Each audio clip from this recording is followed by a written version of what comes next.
I'm pleased with the milestones realized in the agricultural sector, with the good rains generally received across the country, adding to our optimism for a bumper harvest this year. We are on the right track now for food self-sufficiency. Some welcome news as Zimbabwe and other southern African nations finally navigate out of the worst drought in 40 years. But the immediate future is unclear after the sudden cuts to foreign humanitarian programs by the Trump administration and other European donor nations. It is a concern. How can we provide the right type of assistance so that people are not so vulnerable to these shocks? And I think you hit the nail on the head. We are heading into uncharted waters, and we are having some challenging times. But I'm optimistic because in the face of challenges, there comes opportunities.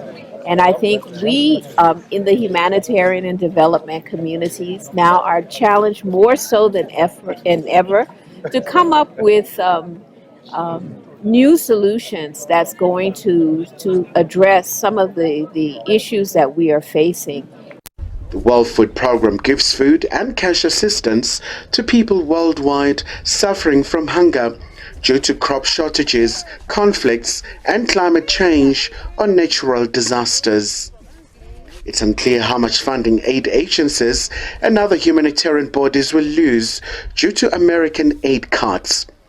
Last year, the U.S. accounted for almost half of the $9.8 billion budget of the World Food Programme. So for each country, particularly the big donor countries, due to their domestic situations and conditions and their new decisions, we understand they're making new decisions. But what we can say, Korean government has been increasing the grants and loan programs, particularly for the countries in Africa. And we'll continue to take care of those issues by providing not just food assistance, immediate food assistance, but also through our agriculture programs.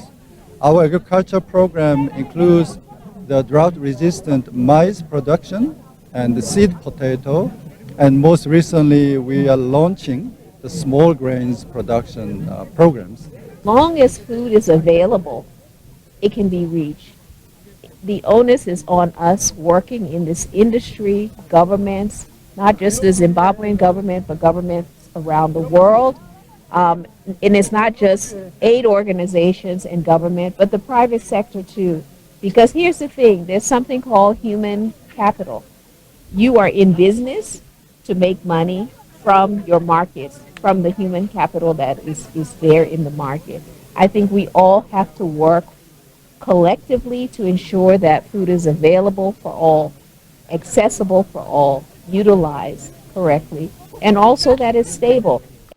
As climate change continues disrupting ecosystems globally, many believe reducing over-reliance on rain-dependent agriculture, particularly in southern Africa, is key to long-term solutions of ending hunger and dependency on foreign aid.